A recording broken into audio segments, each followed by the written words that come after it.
Assalamualaikum warahmatullahi wabarakatuh. Waalaikumsalam warahmatullahi wabarakatuh. Pertama-tama kami ucapkan terima kasih kepada Bapak Estu Unggul Derajat yang telah memberikan waktunya kepada kami kelompok 8 untuk mempresentasikan materi mengenai kompensasi. Di sini kami dari kelompok 8 ada 3 anggota. Yang pertama saya, Sri Wayunisi dengan NIM 401210290. Kemudian ada saya Siti Bakanah dengan NIM 4011285. Saya Zabda Dueti dengan NIM 4012110. langsung saja untuk materi yang pertama akan disampaikan oleh Siti Bakanah.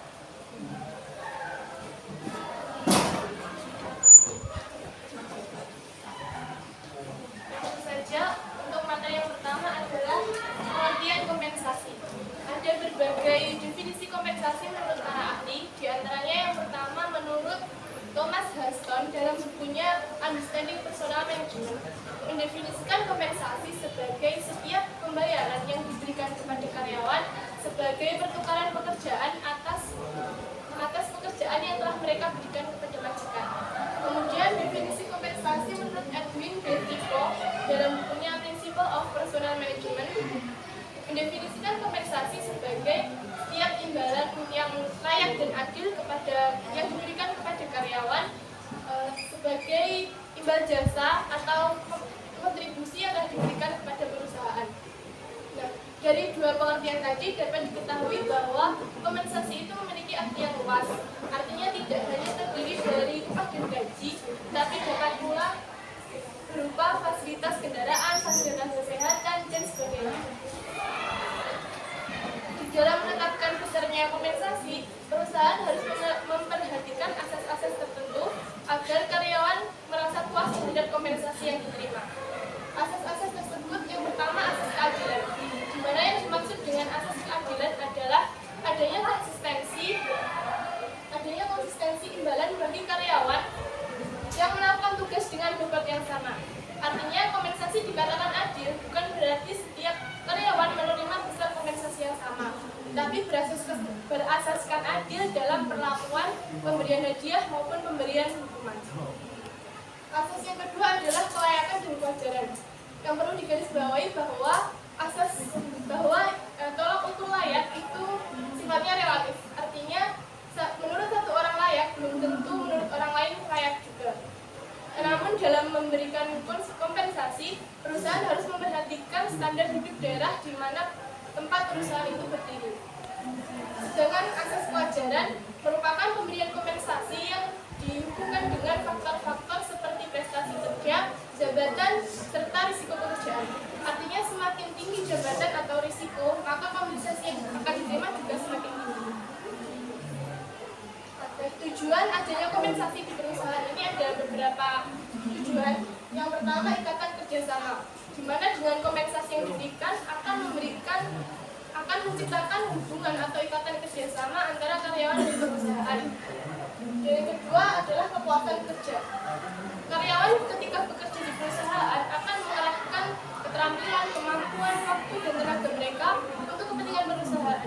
Oleh karena itu, perusahaan harus memberikan kompensasi sesuai dengan apa yang telah diberikan karyawan tersebut sehingga akan tercipta kepuasan kerja. Yang ketiga adalah motivasi. Kompensasi dapat mendorong motivasi karyawan untuk memberikan kinerja terbaik mereka serta meningkatkan produktivitas kerja. Nah, untuk meningkatkan motivasi, biasanya perusahaan akan memberikan insentif, misalnya berupa uang atau hadiah lainnya. Yang keempat, menjamin keadilan. Pemberian kompensasi dalam perusahaan itu berkaitan dengan keadilan internal dan keadilan eksternal.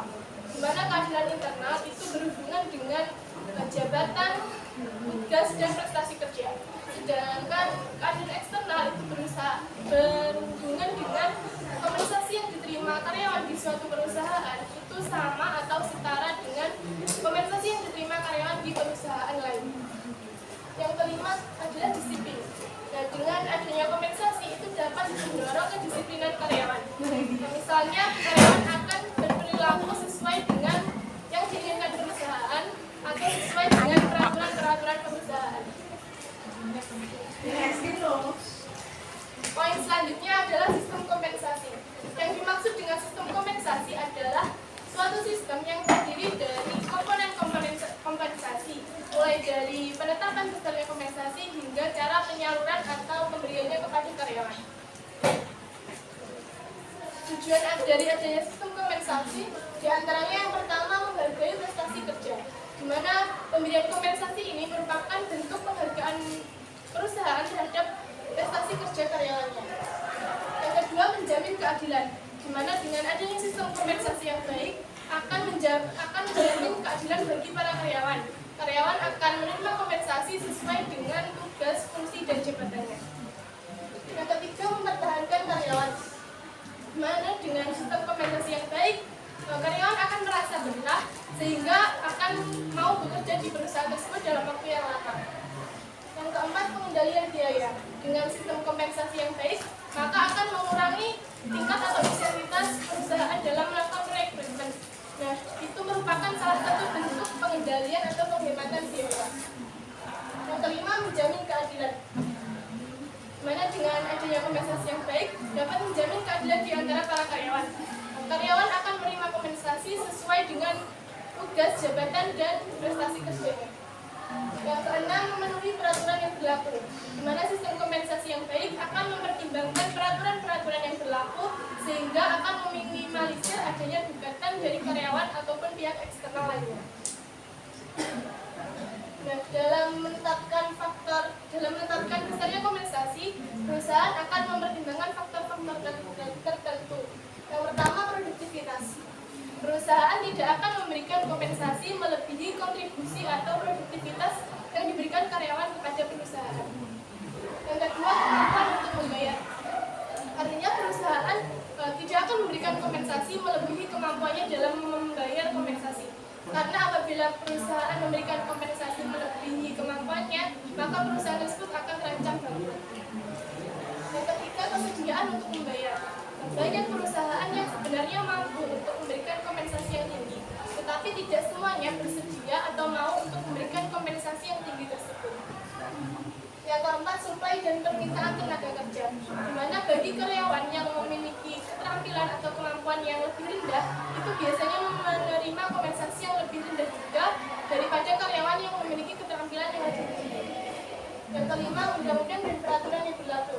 Adanya undang-undang yang mengatur tentang kompensasi ini sangatlah penting untuk menjamin agar perusahaan itu tidak sewenang-wenang dalam memberikan kompensasi kepada karyawan.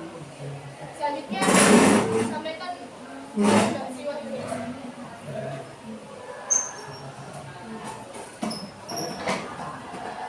Untuk selanjutnya yaitu tujuan sistem kompensasi. Yang pertama, menghargai prestasi kerja, di mana kompensasi dalam hal ini itu digunakan untuk menghargai karyawan-karyawan yang memiliki prestasi kerja di perusahaan tersebut. Yang kedua, menjamin keadilan. Kompensasi bisa menjamin keadilan di mana perusahaan memberikan kompensasi sesuai dengan apa yang diberikan karyawan tersebut kepada perusahaan. Jadi karyawan yang memiliki kontribusi lebih besar kepada perusahaan maka akan mendapatkan kompensasi lebih besar daripada karyawan yang kurang banyak mendapatkan kompensasi yang lainnya. Yang ketiga yaitu mempertahankan karyawan. Kompensasi di sini bisa juga sebagai alat untuk mempertahankan karyawan. Ketika karyawan itu mendapatkan kompensasi maka dia mendapatkan gaji atau tunjangan lebih banyak. Karena selain dari gaji pokok dia mendapatkan hal-hal lainnya. Dan ini bisa menjadi sarana untuk karyawan agar bisa bekerja lebih maksimal dan lebih fokus pada pekerjaannya. Yang keempat, pengendalian biaya, di mana pengendalian biaya di sini adalah karyawan itu bisa mengendalikan keuangan individunya. Jadi dia hanya fokus pada pekerjaan yang dia emban saja. Dia tidak akan memikirkan biaya-biaya lainnya ketika gaji pokoknya itu kurang ataupun ada kebutuhan lain yang harus dicukupi. Yang kelima adalah menjamin keadilan. Kompensasi bisa menjamin keadilan ketika diberikan oleh perusahaan sesuai dengan kontribusi yang diberikan oleh karyawan tersebut. Jadi karyawan itu bisa mendapatkan kompensasi lebih sesuai dengan kinerja yang dia miliki. Ini bisa menjadi dorongan bagi karyawan lainnya untuk mendapatkan kompensasi lebih juga. Yang keenam, memenuhi peraturan yang berlaku, di mana dalam memberikan kompensasi itu perusahaan terikat dengan aturan-aturan yang ada pada suatu daerah atau pemerintah tersebut. Tujuannya adalah agar perusahaan itu memberikan sesuai dengan apa yang menjadi standar ataupun yang dianggap mampu dan juga sewajarnya dari daerah ataupun wilayah tersebut. Selanjutnya program pemberian kompensasi. Program ini akan memberikan gambaran sejauh mana perusahaan berkepentingan terhadap karyawan dan seberapa besar kontribusi yang akan diberikan karyawan terhadap perusahaan. Lanjut. Kemudian ada komponen dalam memberikan kompensasi ini ada 8. Yang pertama organisasi administrasi, di mana perusahaan ketika memberikan kompensasi itu harus sesuai dengan teknis yang ada dalam organisasi. Jadi apa yang diberikan perusahaan itu harus sesuai dengan apa yang diberikan karyawan kepada perusahaan tersebut. Yang kedua ada metode pemberian kompensasi. Ini dibagi menjadi 2. Yang pertama yaitu kompensasi tunggal, di mana kompensasi tunggal ini perusahaan memberikan kompensasi itu berdasarkan satu alat saja, bisa berupa pendidikan, jabatan ataupun lain sebagainya, tapi hanya satu saja. Sedangkan yang kedua ini metode pemberian jamak, di mana perusahaan memberikan kompensasi itu berdasarkan banyak azas, bisa faktor pendidikan, jabatan, berapa lama dia bekerja, keahlian dan sebagainya. Dalam metode pemberian kompensasi jamak ini dibagi menjadi 3. Yang pertama berdasarkan waktu, di mana kompensasi itu diberikan berdasarkan banyaknya waktu karyawan tersebut bekerja, bisa berupa jam, hari ataupun bulan. Yang kedua ada berdasarkan satuan produksi, di mana kompensasi diberikan sesuai dengan kontribusi karyawan tersebut dalam satuan produksi. Ini hitungannya bisa meter, bisa roll, bisa kardus dan lain sebagainya. Yang ketiga ada berdasarkan dorongan. Kompensasi ini diberikan dengan 2 azas, dengan 2 pertimbangan, yaitu berupa waktu dan juga satuan. Dua-duanya dipertimbangkan dalam pemberian kompensasi berdasarkan dorongan ini. Jadi karyawan itu diberikan kompensasi sesuai dengan waktu dan juga berapa banyak yang dia produksi. Yang ketiga yaitu struktur pemberian kompensasi menganut paham keadilan. Dalam pemberian kompensasi itu perusahaan menganut paham keadilan, di mana apa yang diberikan perusahaan itu sesuai dengan apa yang telah kontribusi karyawan tersebut lakukan. Jadi setiap karyawan bisa jadi mendapatkan kompensasi yang berbeda. Yang keempat, program pemberian kompensasi sebagai perangsang kerja, di mana dengan adanya kompensasi ini bisa menarik ataupun meningkatkan gairah karyawan dalam melaksanakan tugasnya di perusahaan tersebut. Dan dengan adanya perangsang ini mungkin bisa menambah motivasi pada karyawan tersebut dalam menjalankan tugasnya. Untuk selanjutnya, tambahan sumber pendapatan bagi karyawan baik upah maupun bagian hasil. Dengan adanya kompensasi ini, karyawan itu bisa mendapatkan uang lebih selain dari gaji pokoknya. Dan ini bisa berupa upah ataupun bagi hasil. Yang ke-6, terjaminnya sumber pendapatan dan peningkatan jumlah imbalan. Dengan adanya kompensasi, maka sumber pendapatan dari karyawan tersebut pastinya akan bertambah. Dan dengan adanya pertambahan ini, pasti jumlah imbalan yang diterima oleh karyawan itu akan bertambah, sehingga bisa berkemungkinan untuk memakmurkan karyawan tersebut. Yang ke-7, kompensasi bagi kelompok manajerial. Kompensasi ini diberikan kepada mereka yang memiliki tanggung jawab lebih atau memiliki peran vital di dalam perusahaan. Ini bisa manajer ataupun direktur yang bisa mendapat kompensasi lebih berupa mungkin rumah tinggal, transportasi, pendidikan, pengawalan dan lain sebagainya. Yang ke-8, prospek di masa depan. Kompensasi ini bisa membantu karyawan dalam mencapai prospek masa depannya. Bisa berupa jenjang karir melalui portofolio, kemudian bisa juga berupa fasilitas pendidikan yang diberikan oleh perusahaan kepada karyawan tersebut. Untuk selanjutnya, kriteria pemberian kompensasi ini ada 6. Yang pertama, tingkat biaya hidup. Dalam memberikan kompensasi itu perusahaan harus mempertimbangkan biaya hidupnya, karena setiap daerah di mana perusahaan tersebut berada itu pasti tingkat biaya hidupnya berbeda-beda. Contoh, ketika karyawan yang bekerja di Ponorogo dan karyawan yang bekerja di Surabaya, pasti karyawan yang di Surabaya itu mendapatkan kompensasi lebih besar, karena biaya hidup yang ada di Surabaya itu lebih tinggi daripada biaya hidup yang ada di Ponorogo. Untuk yang kedua, tingkat kompensasi yang berlaku di perusahaan lain. Dalam memberikan kompensasi, suatu perusahaan juga harus mempertimbangkan kompensasi yang didapatkan dari perusahaan lain. Hal ini dilakukan agar tidak adanya kecemburuan pada karyawan terhadap karyawan lain yang bekerja di perusahaan tersebut, dan karyawan itu merasa apa yang dia dapat dari perusahaan tersebut sama dengan ketika dia bekerja di perusahaan lain, sehingga tidak ada kecenderungan terhadap karyawan tersebut untuk berpindah perusahaan. Yang ketiga, tingkat kemampuan perusahaan. Dalam memberikan kompensasi, perusahaan itu harus mempertimbangkan kemampuan dari perusahaan tersebut. Apakah dengan memberikan kompensasi sekian itu perusahaan mengalami kerugian atau tidak, dan apakah itu sangat mempengaruhi pada keuangan perusahaan. Ketika sangat berdampak negatif pada perusahaan, sebaiknya lebih dikurangi dan mungkin bisa dengan opsi yang lainnya. Yang keempat yaitu jenis pekerjaan dan besar kecilnya tanggung jawab. Kompensasi itu diberikan berdasarkan jenis pekerjaan yang karyawan tersebut emban dan besar kecilnya tanggung jawab. Ketika karyawan tersebut memiliki pekerjaan yang lebih berat dan juga tanggung jawab yang lebih berat, maka dia pastinya akan mendapatkan kompensasi yang lebih besar daripada karyawan yang lainnya. Yang kelima, peraturan perundang-undangan yang berlaku. Di mana dalam memberikan kompensasi, itu perusahaan harus mematuhi aturan perundang-undangan yang berlaku baik di daerah maupun di wilayah tersebut. Karena dalam berdirinya perusahaan tersebut pasti akan terikat oleh undang-undang yang ada.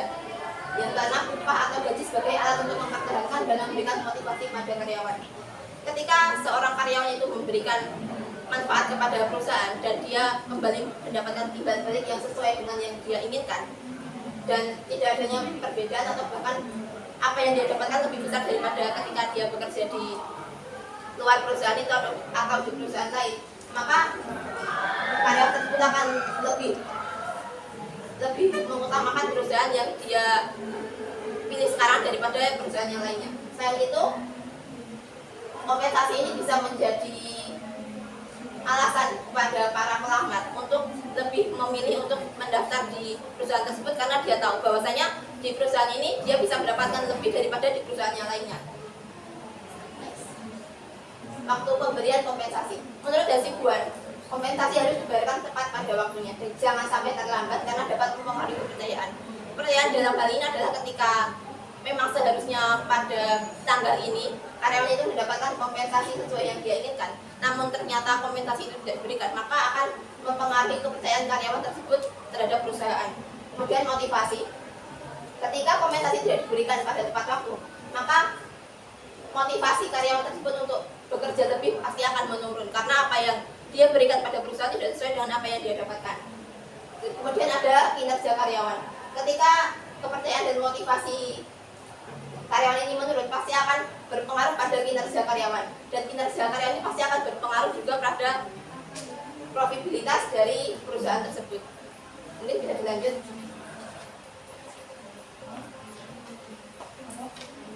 Selanjutnya yaitu pengertian serta upah teori upah dan gaji. Upah adalah hak pekerja yang diterima dan dinyatakan dalam bentuk uang sebagai imbalan dari pengusaha atau pemberi kerja kepada pekerja, yang ditetapkan dalam bentuk uang yang dibayarkan menurut suatu perjanjian kerja.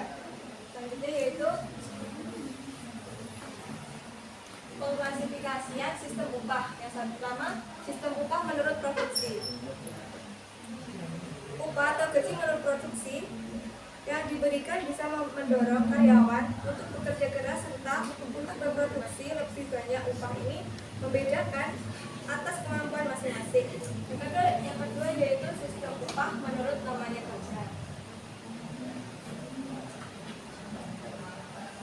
Sistem ini sebenarnya telah gagal dalam mengatur adanya perbedaan individu kemampuan manusia. Contohnya adalah upah jam-jaman, upah bulanan, mingguan. Dan yang ketiga yaitu sistem upah menurut namanya dinas.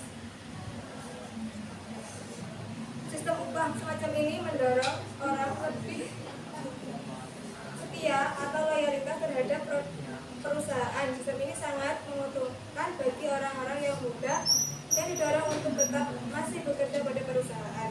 Yang keempat yaitu sistem upah menurut kebutuhan. Pada sistem ini memberikan upah yang lebih besar kepada mereka yang sudah menikah atau berkeluarga. Salah satu kelemahan sistem ini adalah tidak mendorong inisiatif bekerja, sehingga sama halnya dengan sistem upah menurut namanya dinas. Selanjutnya yaitu pengertian intensif. Intensif adalah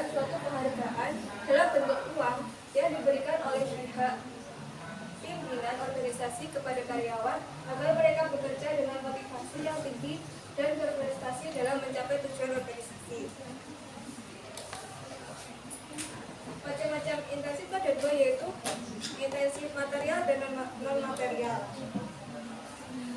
Intensif material itu yang dimaksud yaitu daya perangsang yang diberikan kepada karyawan berdasarkan prestasi kerjanya berbentuk uang dan barang.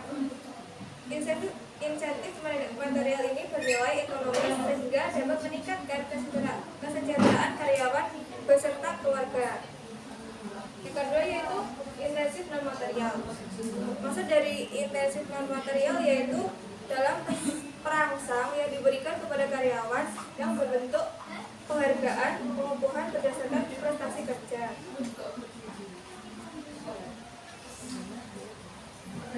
Selanjutnya yaitu kompensasi pelengkap. Kompensasi pelengkap merupakan kompensasi di luar gaji atau upah yang diberikan dalam bentuk program-program pelayanan dan kesejahteraan karyawan yang dimaksud untuk menciptakan kenyamanan dalam bekerja bagi karyawan. Kompensasi pelengkap itu seperti jaminan sosial. Jaminan sosial adalah tenaga kerja adalah suatu perlindungan bagi tenaga kerja dalam bentuk santunan berupa uang sebagai pengganti sebagian dari penghasilan yang hilang atau berkurang, seperti jaminan kecelakaan kerja, jaminan kematian. Selanjutnya yaitu ada bentuk jasa-jasa kepegawaian. Jasa-jasa kepegawaian merupakan pelayanan atau fasilitas yang diberikan dari pemerintah atau perusahaan kepada karyawannya. Contohnya seperti perumahan, fasilitas antar jemput, fasilitas makan, fasilitas pendidikan, dan program rekreasi.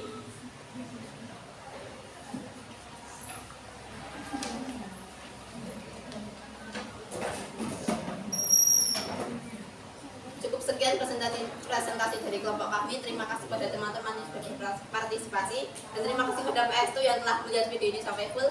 Untuk tanya jawab bisa kita lanjutkan di luar video. Sekian, wallahul muwaffiq ila aqwamit thoriq. Assalamualaikum warahmatullahi wabarakatuh. Waalaikumsalam.